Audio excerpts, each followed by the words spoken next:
오늘 하나님 말씀은 베드로전서 1장 17절, 베드로전서 1장 17절 말씀을 제가 받들어 읽어드리겠습니다. 또 외모로 보지 않으시고 각 사람의 행위에 따라 판단하시는 분을 너희가 아버지라 부른다면 너희의 이곳 나그네 시절을 두려움 속에서 지내라. 잠깐 말씀에서 기도드리겠습니다. 하늘 보좌를 버리시고 이 땅에 오셔서 수치와 멸시와 천대를 다 받으시고 자신의 생명을 아낌없이 내어주셔서 벌레만도 못한 저희들이 하나님의 자녀가 되었고 또 산소망 가운데 살아갈 수 있는 특권을 주셨습니다. 저희들이 하나님을 아버지라고 부를 수 있다는 것은 세상의 그 어떤 것보다도 큰 은혜요 사랑임을 한순간도 잊지 않는 가운데 다시 주님을 만날 때 부끄럽지 않은 그런 모습으로 주님 앞에 설 수 있도록 저희들 자신이 있는 곳에서 또 자신이 하는 일들을 통해서 항상 그리스도인으로서 향기가 날 뿐만 아니라 주님의 영광을 드러내는 도구요 일꾼으로 살아갈 수 있게 도와주시옵소서. 이제 주님 만날 때가 힘이 가까운 이 시점에서 저희들이 다시 한번 자신을 돌아보고 이곳 이 죄악된 세상에서 나그네 시절을 어떻게 지내야 할지 다시 한번 마음에 결단하고 또 그 믿음을 실행할 수 있는 저희들의 삶이 되도록 도와주시옵소서. 다시 오실 우리 주 예수 그리스도의 이름으로 기도드렸습니다. 요즘 부모를 잘 만난 사람들을 금수저다 이렇게 표현을 합니다. 또 여러가지 형편과 처지가 어려운 가정에서 태어난 사람들을 흙수저라 이렇게 표현하기도 해요. 물론 살다 보면 금수저가 흙수저가 될 수도 있고 흙수저가 금수저가 될 수도 있겠지만 그러나 좋은 가정에서 좋은 부모를 만나서 좋은 환경에서 자란 사람들이라면 훨씬 기회가 더 많겠죠.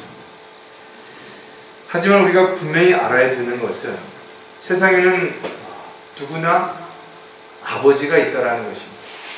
물론 좋은 아버지가 될 수도 있고 나쁜 아버지가 될 수도 있어요. 능력 있는 아버지가 될 수도 있고 무능한 아버지가 될 수도 있겠죠. 그러나 분명한 것은 스스로가 아버지를 선택할 수 없다라는 거죠. 따라서 자신이 태어났을 때 자신의 아버지가 자신에게 좋은 영향력을 끼치는 아버지였다면 그는 복 받은 것은 분명할 것입니다. 하지만 또 그렇지 않은 환경과 여건에서 태어났다 하더라도 자신이 나름대로 최선을 다한다면 오히려 더 사회에서도 성공하고 좋은 아버지가 될 수도 있을 것입니다. 하지만 저와 여러분이 육신적인 부모님을 잘 만났든 잘 만나지 못했든 중요한 것은 그 부모가 할 수 있는 일이 완벽하지는 않다라는 거죠. 특히 죽음 앞에서 부모라 할지라도 아무것도 할 수 없는 것이. 자식 역시 자신에게 영향을 끼치는 아버지를 위해서 여러 가지 살면서 도움을 줄 수도 있고 효자가 될 수도 있겠지만 죽음을 대신할 수는 없다라는 것이.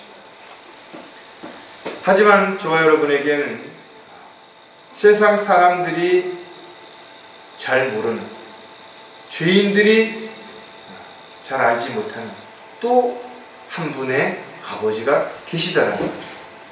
바로 이 아버지는 모든 것을 다 아시고 다 하실 수 있는 전지전능하신 하나님 아버지라는 것입니다. 우리가 하나님의 자녀가 되기 위해서 하나님을 아버지라고 부를 수 있었던 것은 어떤 노력이나 열심이 있었기 때문이 아니에요. 어떤 자격이나 조건을 갖추었기 때문도 아니라는 거죠. 단지 예수 그리스도를 믿음으로 값없이 하나님으로부터 받은 선물이라는 것입니다.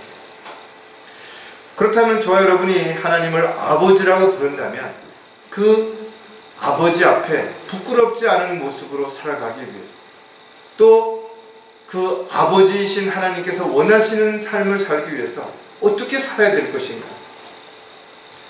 세상은 그리스도인들이 살만한 곳이 못 되는 것이, 끊임없는 마귀의 미혹이 있고 세상의 유혹이 있습니다. 또 육신을 가지고 있는 한 육신의 욕심으로부터 자유롭지 못한 것이, 그럼에도 불구하고 저와 여러분은 하나님의 말씀을 통해서 어떻게 살아야 하는지를 분명히 배웠다라는 것. 또 그렇게 살지 않으면 주님 앞에 섰을 때 수치를 당할 수 있어요. 그렇다면 저와 여러분이 하나님의 자녀로서 어떻게 무엇을 하며 살아야 될 것인가, 이런 것보다 더 중요한 것은 없는 것이에요. 그냥 되는 대로 살다가 때가 되면 끝나면 되겠지, 그런 것이 아니라는 것이죠. 그와 같은 내용들을 오늘 우리가 본문에서 정확하게 알 수 있고, 또 어떻게 살아야 되는지에 대한 부분을 우리가 마음에 다시 한번 새길 수 있을 것입니다. 오늘 설교 제목은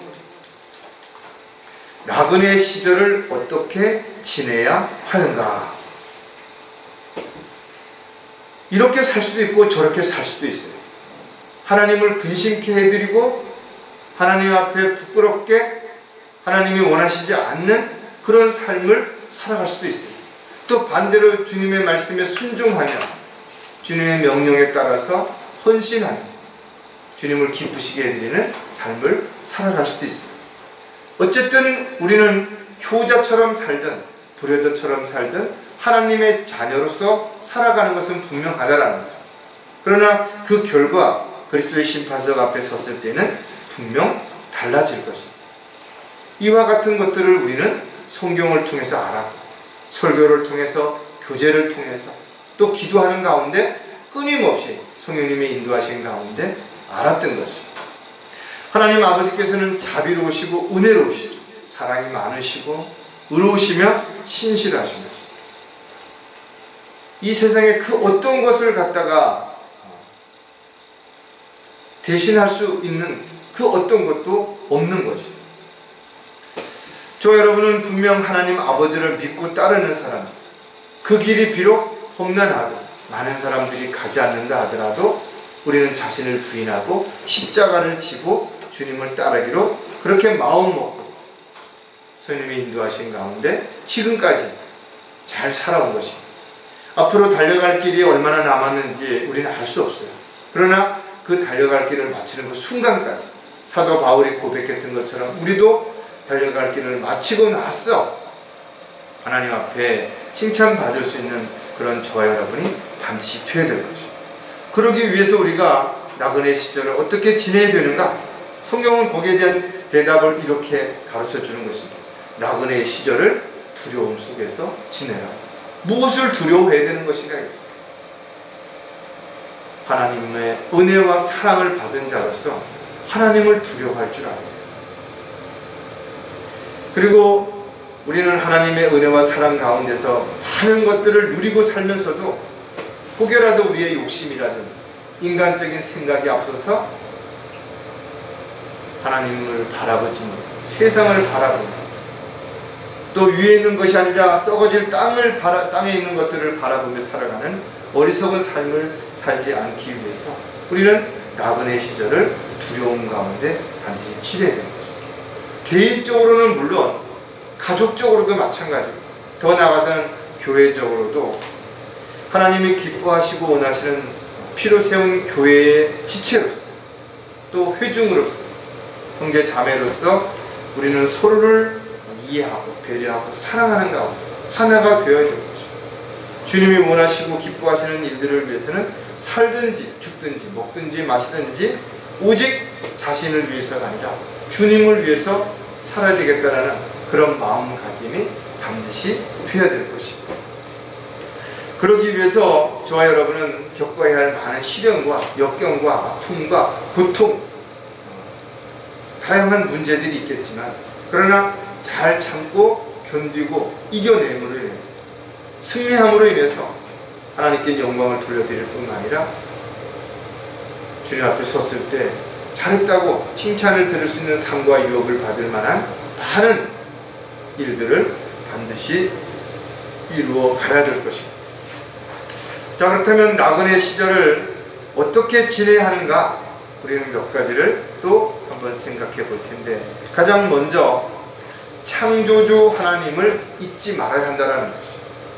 가장 먼저 생각해야 되는 부분들은 하나님은 창조주이시다라는 것.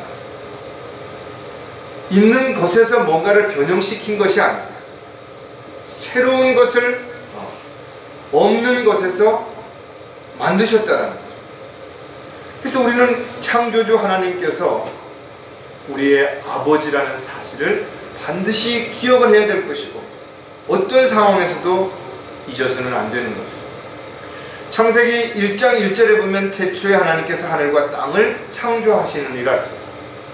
수많은 사람들이 이러쿵저러쿵 뭔 빅뱅 이론이니 뭐 이런 걸 이야기하지만, 진화를 이야기하지만, 우연을 이야기하지만 그렇지 않다라는 거죠. 성경은 분명 하나님께서 하늘도 창조하시고 땅도 창조하셨다는 거죠. 그렇다면 하나님께서 창조하시기 전에는 그런 것들이 없었다라는 거죠. 환경에 따라서, 먹이 사슬에 따라서 이렇게 진화했다라고 다윈이 주장하는 내용들, 성경적으로 옳지 않은 거지. 성경은 우리가 그래서 모든 생명의 창시자이시고 모든 힘의 근원이 바로 하나님이심을 우리는 분명하게 알았고, 그래서 모든 것들은 하나님의 창조로부터 시작이 되었다라는 데 대해서는 누구도 어떤 것에 대해서도 이의를 제기하는 사람은 단 한 사람도 없다는 거예요. 따라서 오늘날 많은 사람들이 지구를 떠나서 우주로 나가겠다고 끊임없이 뭔가 도전을 하는 것, 새로운 바벨탑을 쌓는 것이, 인간의 어떤 노력으로 생명공학을 통해서 유전자 변형을 통해서 뭔가를 새롭게 만들어내겠다고, 인간의 수명을 늘려보겠다고 하는 모든 것들이 결과적으로는 창조주 하나님에게 도전하는 것입니다. 성소수자들이, 동성연애자들이 성전환 수술을 하면서 자신들은 태어날 때부터 뭔가 잘못됐다라고 말하는 것 자체가 하나님의 창조를 거부하는 것이죠. 하나님은 모든 것을 완벽하게 창조하시는 것입니다. 하나님은 모든 사람들을 창조하실 때 하나님의 작품이라고 표현하시는 것입니다. 우주 만물 모든 것들이 하나님의 작품이라는 것입니다. 누구도 흉내낼 수 없는 것입니다. 아무리 그럴듯하게 사람들이 흉내를 낸다 하더라도 결코 하나님이 창조하신 것에 대해서는 미칠 수 없다라는 거예요. 자, 그렇다면 왜 우리는 창조주 하나님을 잊지 말아야 하는가? 창조주 하나님은 우주 만물을 창조하셨다는 거예요. 가장 먼저 우리가 살펴봐야 될 부분은 우리가 상상할 수 없는, 말로 표현할 수 없는 우주 만물을 하나님께서 창조하셨다는 거예요. 즉 우리가 밤하늘에 떠있는 수없이 많은 별들, 하나님이 창조하신 것이죠. 달도 별도 해도 하나님께서 그렇게 하셨다라는 거죠. 따라서 하나님께서 창조하신 이 모든 것들이 하나만 어떤 그 궤도에서 이탈하게 됐을 때는 우주의 전체적인 질서가 혼란스럽게 되는 거죠. 무질서해져 버리는 것입니다.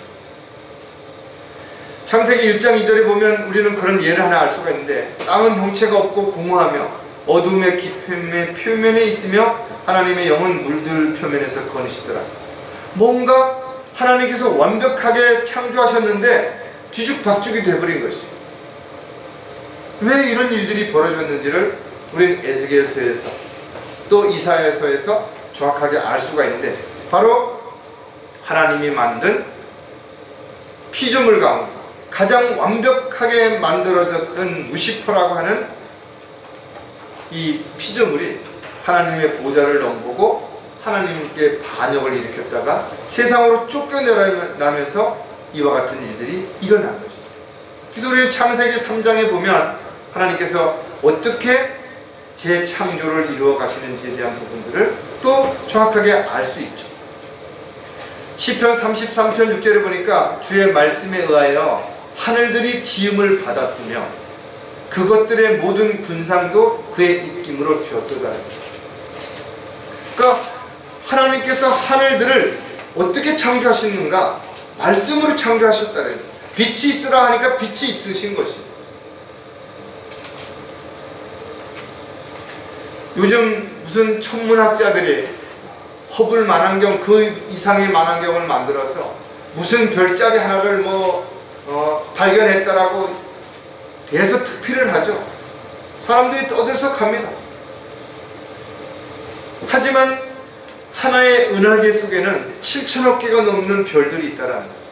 그런데 그런 은하계가 수백 개가 넘는 것이 바로 우주 만물의 가장 기초를 이루고 있는 거예요. 욥기 38장에 보면 눈, 우박, 천둥, 번개의 길을 내시며 그랬어요. 또 얼음, 서리, 이슬을 또 창조하셨다라고 이야기했습니다. 이 모든 것들이 우연이 아니라는 것입니다. 하나님께서 다 만드시고 그렇게 하셨기 때문에 이게 가능한 것이에요. 우리가 숨을 쉴 수 있는 건 공기 중에 산소가 있기 때문이잖아요. 보통 21% 정도의 산소가 있다고 말한다. 만약에 산소가 조금만 줄어들면 어떻게 해요? 숨을 쉴 수 없는 거예요. 고산지대에 가면 사람들이 숨을 막 헐떡이잖아요. 불이 났을 때 여러분 어떻게 소화기가 무슨 역할을 해요? 산소를 없애는 역할을 합니다. 산소가 15% 이하로 내려가면 불이 꺼져버리는 것이. 탈 수가 없어요, 불이. 하나님께서는 이와 같이 하늘을 창조하시고 별들을 창조하시고 모든 구성 요소들을 창조하시고 질서와 균형 가운데 지금도 운행하고 계시는 것입니다. 따라서 그리스도인들은 창조주이신 하나님을 아버지라고 부른다면 모든 일에 있어서 질서와 균형을 절대로 잊지 않도록 그렇게 해야 된다. 이것이 중요한, 한쪽으로 치우치면 안 되는 거죠. 균형을 잘 잡아야 됩니다. 자, 창조주 하나님은 모든 피조물을 창조하셨기 때문이죠. 별들, 구성 요소들만 창조한 것이 아니라 세상에 존재하는 피조물들을 다 창조하셨다는 거죠. 모든 동물들, 새들, 물고기조차도 하나님께서 창조하신 것입니다. 이러한 피조물들을 다스리고 돌봐야 할 인간이 불순종함으로 피조물들이 어떻게 되죠? 지금도 저주를 받고 신음한다라고 기록하고 있다. 창세기 3장 18절에 보면 또 땅은 내게 가시나무와 엉겅퀴를 낼 것이요. 땅이 저주받은 것입니다. 사람도 저주받았죠. 하지만 이제 머지않아 주님께서 다시 오시고 땅도 모든 피조물도 저주에서 풀려나게 될 때가 올 것입니다. 그리고 나서 천년왕국이 시작이 되는 것입니다. 그래서 천년왕국에 대한 이야기들을 우리가 성경을 통해서 읽어보면 참으로 놀라운 일들이 너무나 많이 있다는 거죠. 모든 피조물들이 그래서 주님이 다시 오심을 우리처럼 기다리고 있다는 겁니다. 왜? 저주에서 풀려나기를 원하기 때문에. 로마서 8장 19절에 보니까 피조물이 간절히 기대를 가지고 하나님의 아들들이 나타날 것을 기다리고 있어요. 왜 그럴까요? 우리도 우리의 몸의 완전한 구속이 이루어지기를 주님이 오셔야만 되기 때문에 주님을 간절히 기다리고 있다. 주님이 오시면 성경에 뭐라고 기록되어 있어요? 우리의 천한 몸을 주님의 영광스러운 몸과 같이 변모시킨다. 썩지 아니할 몸, 죽지 아니할 몸으로 변모시키고 순간 이동을 할 수 있는, 시공간을 초월할 수 있는 주님과 같은 형상으로 우리를 다시 만들어 주시겠다는, 얼마나 놀라운 일이냐 이거. 따라서 피조물조차도 신음하면서 주님이 다시 오시는 것을 기다리는 이유는 바로 이 모든 저주에서 풀리기를 원하는 것입니다. 하나님께서는 이런 것만 만드신 것이 아니죠. 우리 눈으로 볼 수 없지만 하늘에는 영적인 피조물들도 있죠. 그룹이라든지 천사라든지 스랍이라든지 이런 존재들도 있다.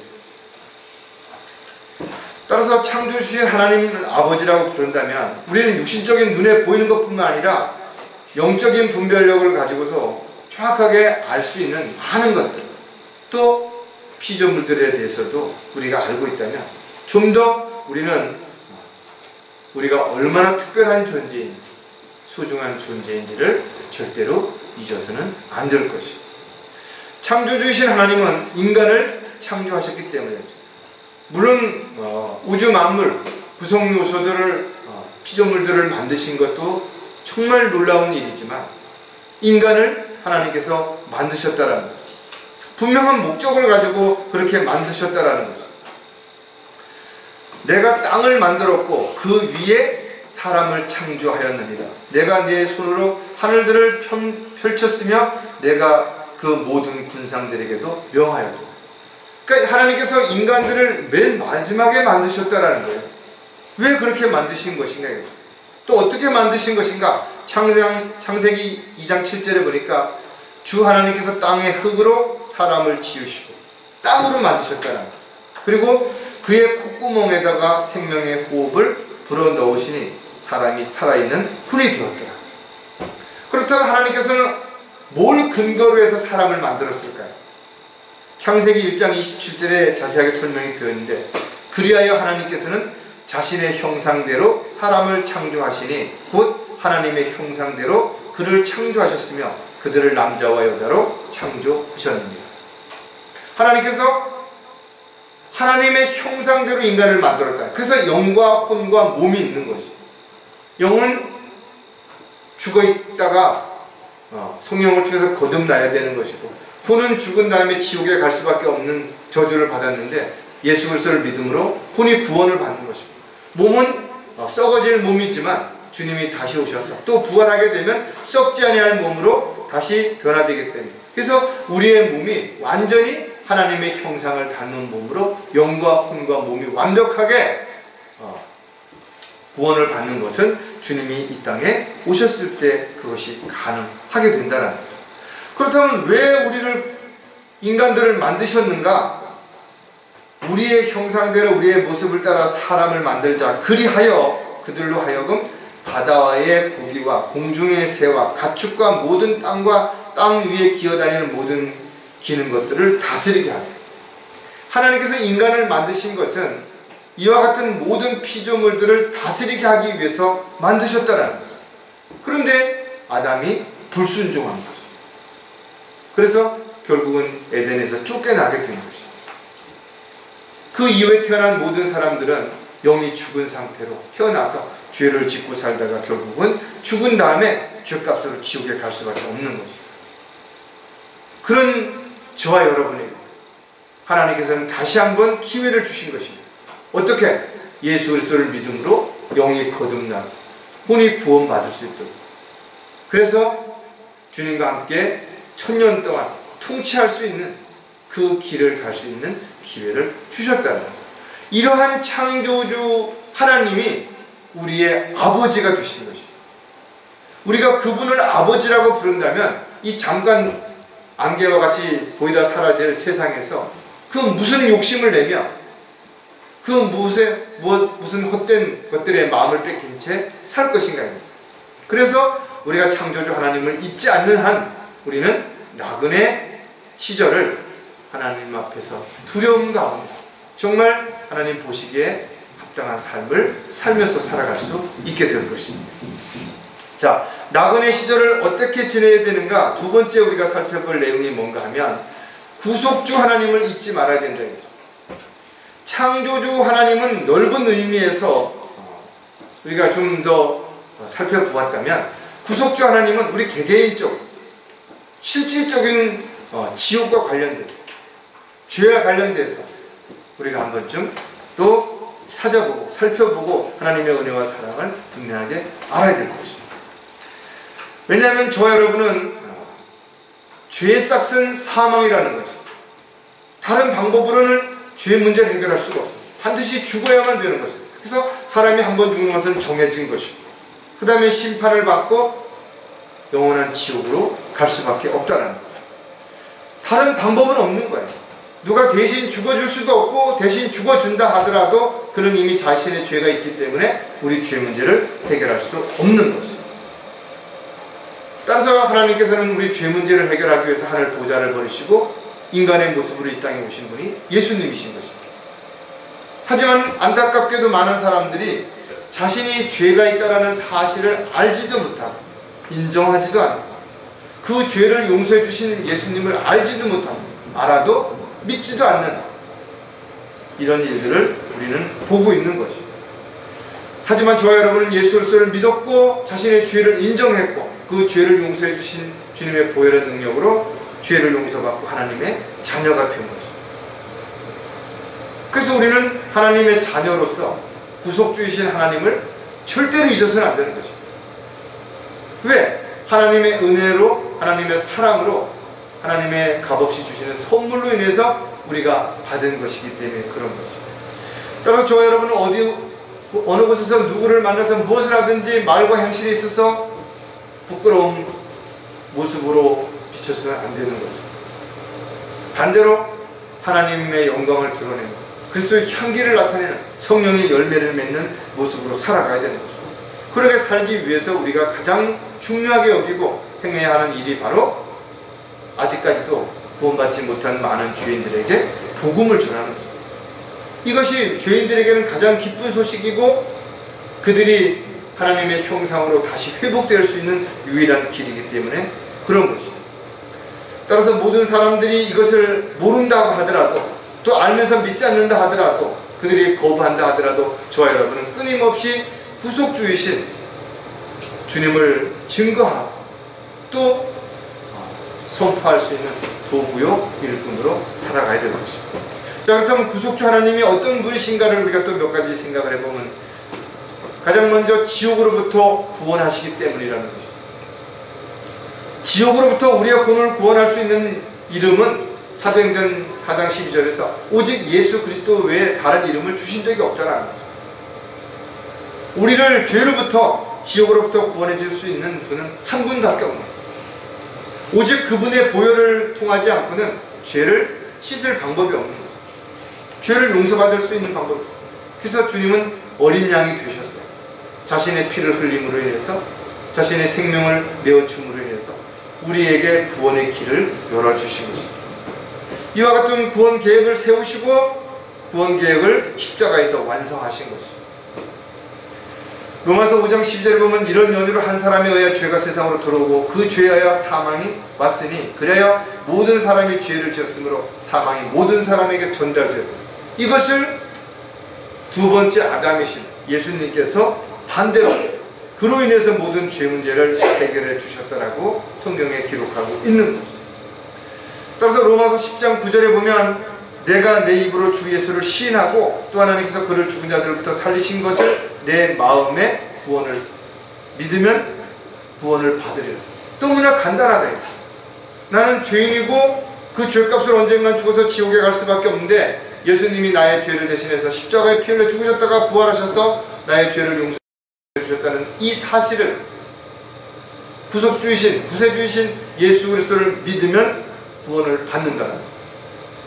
영원한 지옥으로부터 구원받는 것이죠. 따라서 저와 여러분이 하나님을 아버지라고 부른다는 것은 참으로 감사할 일, 너무나 영광스러운 일이라.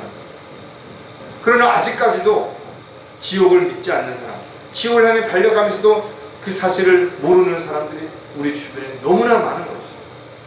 따라서 저와 여러분이 나그네 시절을 살아가는 동안 잊지 말아야 되는 부분이 무엇인가 하면 지금도 수많은 사람들은 지옥을 향해 달려가고 있다는 거예요. 하지만 주님께서는 지금도 끊임없이 한 사람이라도 더 구원받도록 하기 위해서 오실 때가 됐는데도 불구하고 지금 지체하고 계시는 거예요. 기회를 주시는 거죠. 이러한 사실을 우리는 반드시 잊지 말아야 되는 것입니다. 자, 구속주이신 하나님은 이스라엘을 회복시키실 것이기 때문이라는 거죠. 우리는 구약 성경을 읽어보면 하나님이 선택한 민족인 이스라엘이 끊임없이 수없이 반복적으로 하나님을 대적하고 반역했던 모습들을 성경에서 알 수가 있습니다. 그럼에도 불구하고 하나님께서는 이스라엘 백성을 버리지 않았습니다. 자비를 베푸시고 기회를 주시고 기다려주시고 결국 이스라엘 백성들은 솔로몬 왕 이후에 남유다와 북이스라엘로 갈라져서 바벨론과 아시리아로 끌려가서 막을 내린 것처럼 보였죠. 하지만 선지자들을 통해서 포로 생활이 끝난 후에 다시 돌아올 것이라는 예언이 그대로 이루어진 것이죠. 그리고 메시아가 오게 될 것에 대한 그 성경에 기록된 예언대로 예수님이 이 땅에 왕으로 오셨지만, 왕으로 오신 예수님을 또다시 유대인들은 십자가에 못 박아서 결국은 그들은 로마 제국에 의해서 또 많은 사람들에게 핍박을 받아 세계로 흩어지는 결과를 가져온 거죠. 1948년에 이스라엘이 독립되었지만 그들이 민족적으로 여전히 지금도 메시아를 구세주로 받아들이지 않고 있죠. 결과적으로 인간적인 생각으로 보면 그들이 완전히 회복되어진다는 것은 불가능한 것처럼 보여질 수도 있어요. 하지만 요한계시록 20장 4절에 보면 또 내가 보좌들을 보니 그들이 그 위에 앉았는데 심판이 그들에게 주어졌더라. 또 예수에 대한 증거와 하나님의 말씀으로 인하여 목배임을 당한 사람들의 혼들도 보았는데 그들은 그 짐승에게나 그 형상에게나 경배하지 아니하였을 뿐만 아니라 그의 표를 그들의 이마 위에나 손에도 받지 아니하였더라. 그러므로 그들은 살아서 그리스도와 함께 천년을 통치하리라. 야곱의 때, 즉 대환란이라고 하는 이 기간 동안에 이스라엘 백성들은 민족적으로 예수 그리스도를 구주로 인정하고 받아들이게 될 것입니다. 그리고 결국은 그 대환란이라고 하는 어마무시한 전무후무한 그런 어려움을 통해서 그들은 죄를 씻게 되고 새롭게 되어서 천년 왕국에서 이방 민족을 주님과 함께 천년 동안 다스리는 그 예언들이 그대로 이루어질 것입니다. 하나님의 약속은 변하지 않는다. 바뀌지 않는 것입니다. 선지자들에게 예언되어졌던 그 모든 일들은 문자 그대로 이루어지는 것입니다. 따라서 저와 여러분, 이와 같은 역사를 통해서 또 예언되어졌던 것들이 실제로 이루어지는 하나님의 약속을 우리가 보았고 또 알고 있는 그런 저와 여러분이라면 구속주이신 하나님을 절대로 잊어서는 안 되는 것입니다. 하나님의 약속은 반드시 지켜질 것이고 그 약속을 이루어가는 데 있어서 저와 여러분도 도구로 일꾼으로 쓰임받을 수 있다면 주님 앞에 서는 날 잘했다고 칭찬을 받게 될 것이 분명합니다. 상과 유업으로 보상받을 것이 분명하기 때문에 우리는 이와 같은 구속주이신 하나님을 자신을 구원해 주시고 하나님의 자녀로 삼아주신 구속주를 결코 잊어서는 안 될 것입니다. 자, 구속주이신 하나님은 저주받은 것들이 풀릴 것이기 때문입니다. 지금 우리가 살고 있는 땅은 저주를 받은 것입니다. 아무리 살기 좋은 땅,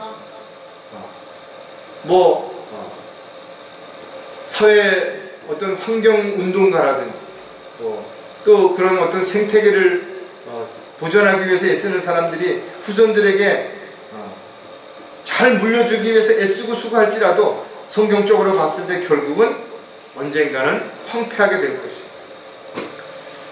그와 같은 사실들을 인간의 노력이나 방법으로 해결할 수 없다는 것이 지구의 온난화라든지 또 생태계가 파괴되면서 수많은 동식물들이 멸종된다든지 환경이 오염됨으로 인해서 먹을 물이 점점 없어진다든지 생각지도 않았던 천지지변이 일어남으로 인해서 홍수, 폭설, 가뭄,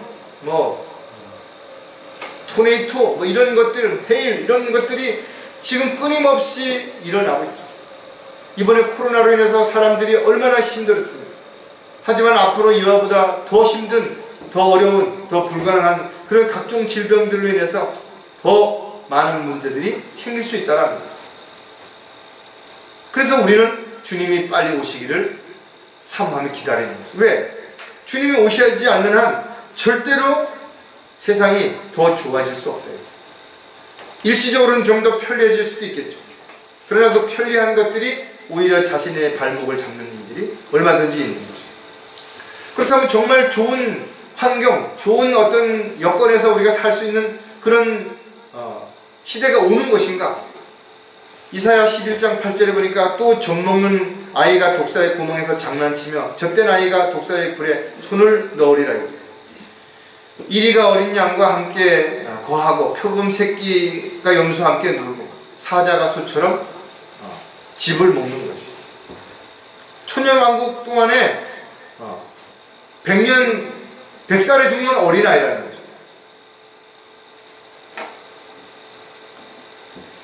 물론 천년 왕국이 끝난 후에는 다시 한번 저주받은 땅이 완전히 불살라질 것을 베드로는 예언했던 내용들을 우리가 알 수 있습니다. 그러나 현재 있는 하늘들과 땅은 그 동일한 말씀으로 보존되어 있으되 경건치 아니한 자들의 심판과 멸망의 날에 불살라라고 간수되어진 것이다. 결국은 천년 왕국이 끝난 다음에 새하늘과 새 땅이 다시 내려오는 이런 놀라운 일들이 성경에 기록이 되어 있고 저와 여러분은 그것을 바라보게 될 것이고 새 예루살렘에서 영원토록 살게 될 것이다. 하나님을 아버지라고 부르는 그리스도인이라면 이러한 산 소망을 가지고 살아가고 있는 것이죠. 천년 왕국에서 왕으로 천년 동안 통치하는 것으로 끝나는 게 아니라 새 예루살렘에서 영원히 주님과 함께 살게 되는 것이죠. 그 새 예루살렘이 어떤 곳인지는 요한계시록에 아주 자세하게 나와 있습니다. 해와 달이 없고 주님의 영광이 이것을 대신하는 것이죠. 고통도 없고 아픔도 없고 이별도 없고 슬픔도 없는 것이죠. 모든 것이 금은보화 온갖 보석으로 장식이 되었고 길도 도성이 정금으로 되었다. 이런 곳에서 우리는 영원히 살게 될 것이죠. 그런 특권을 우리에게 주신 구속주이신 하나님을 우리가 어찌 잊을 수 있겠습니까?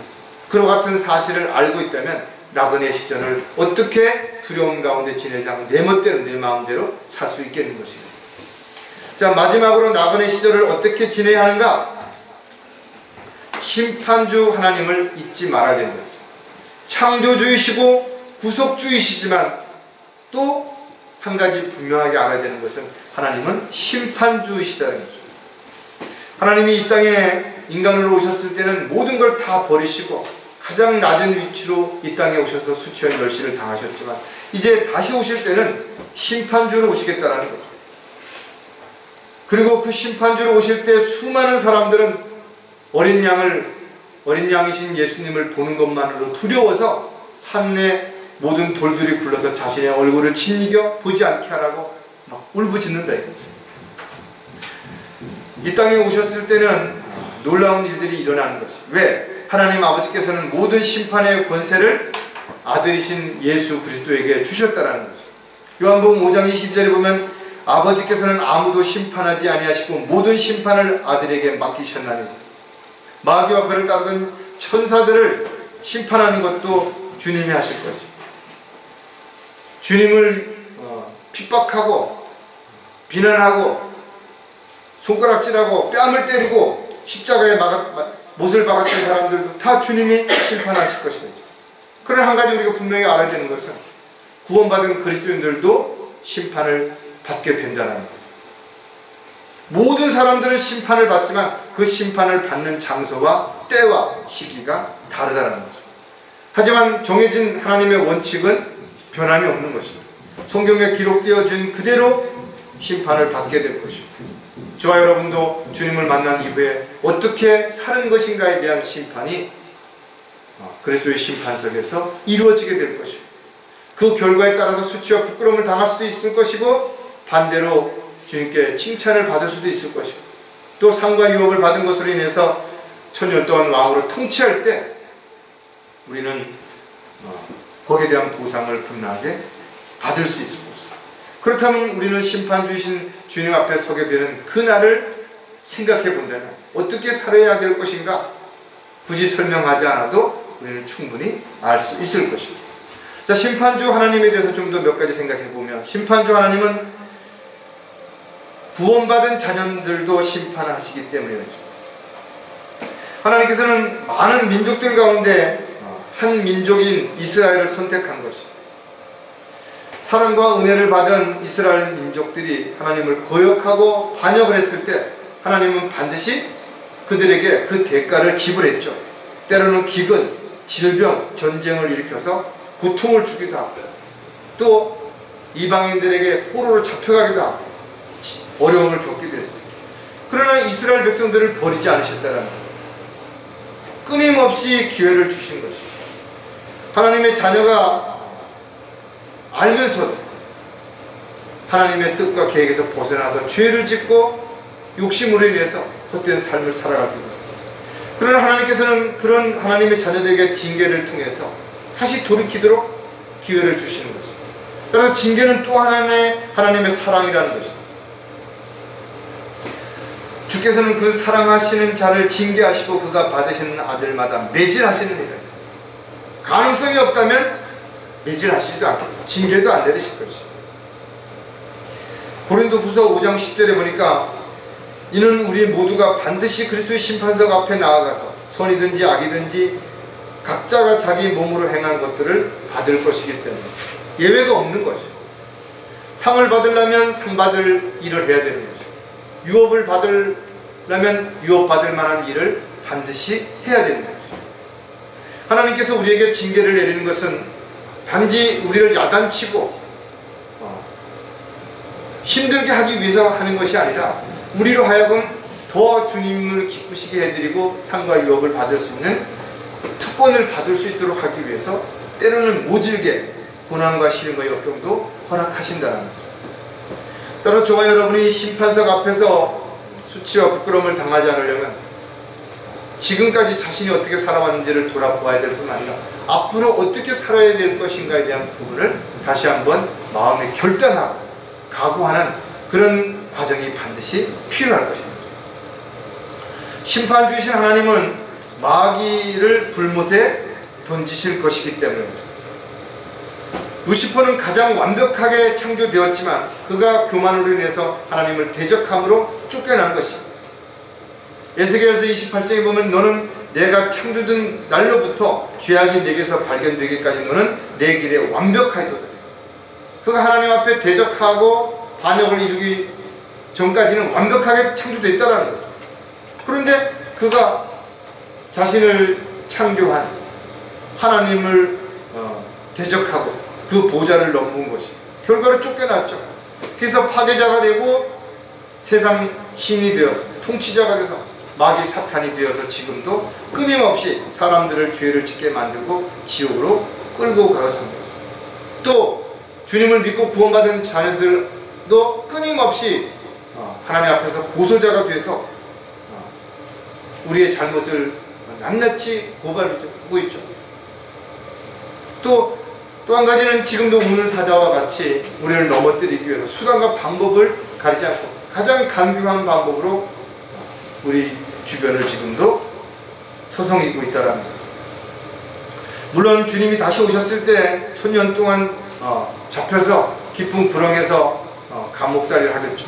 그러나 마지막에 한 번 더 풀려나게 될 것입니다. 왜? 1000년 왕국 기간 동안에 하나님을 올바로 믿고 따르지 않는 자들을 벌하기 위해서 마귀는 국가 마국의 전쟁을 일으켜서 한 번 더 하나님 앞에 대적하겠지만 주님은 말씀으로 그들을 심판하게 될 것입니다. 그 결과 요한계시록 20장 10절에 보니까 그들을 미혹하던 마귀가 불과 유황 못에 던져지니 그곳에는 그 짐승과 거짓 선지자도 있어 영원 무궁토록 밤낮 고통을 받으리라. 백보자 심판 때 우리는 또 이와 같은 내용들을 목격하게 될 것이다. 결국 마귀를 믿고 따르거나 마귀에게 속았던 모든 사람들 역시 마귀와 함께 영원한 불못에 던져지게 되는 것이죠. 하나님께서는 이런 부분에 있어서 심판주로서 조금의 어떤 예외도 없다는 거예요. 하나님께서 그렇다면 왜 마귀가 또 마귀를 위해서 만든 그 지옥에 사람들이 가는 것을 보고서도 그냥 보고만 계시는 것입니다. 하나님께서는 인간에게 자유의지를 주신 거예요. 스스로 선택할 수 있는 의지를 주셨다는 거예요. 그래서 자신이 무엇을 선택하든 그것은 본인이 선택하는 거예요. 다른 사람이 영향을 받을 수도 있고 환경이나 여건에 따라서 영향을 받을 수도 있지만 결국은 모두가 자기 스스로 선택한다는 거예요. 누구도 후회해도 변명해도 하나님 앞에서는 그 어떤 것도 용납될 수 없는 이유가 여기 있다는 거예요. 따라 저와 여러분은 자원하는 마음, 기쁜 마음으로 하나님을 아버지라고 부른다면 어떤 일도 마지못해서 억지로 하는 것이 아니라 자기의 의지를 들여서 순종할 주님께 영광을 돌려드리는 아름다운 삶이 반드시 이루어질 것이죠. 자, 심판주이신 하나님은 모든 죄인들을 심판하실 것이기 때문입니다. 지금도 사람들은 이 세상에서 뭘 하면서 어떻게 살았든 간에 결국은 죽고 그 다음에 심판을 받고 그가 죄 문제를 해결한 적이 없다면 예를 막론하고 지옥으로 가는 거죠. 죄의 삭은 사망이고 사망 후엔 심판이 있고 그 심판의 결과는 지옥을 향해 달려갈 수밖에 없는 결과인 것을 우리는 정확하게 알 수 있죠. 아담 이후에 태어난 사람은 예외가 없다라는 거예요. 그러나 그들이 단지 지옥으로 가는 것으로 끝나는 게 아니라는 거죠.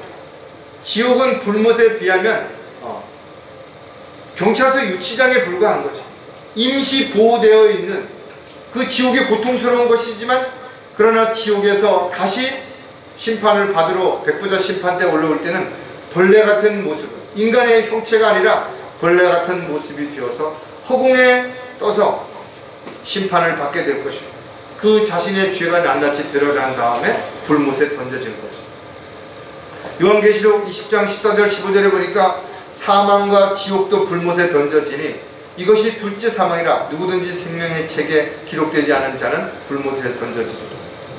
저와 여러분은 예수 그리스도를 믿음으로 인해서 하나님의 자녀가 되었고 하나님의 자녀가 됨으로 인해서 생명의 책에 이름이 기록이 되어 있는 것입니다.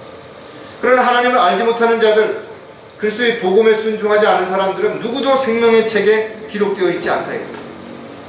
따라서 그들은 어떠한 변명을 내세워도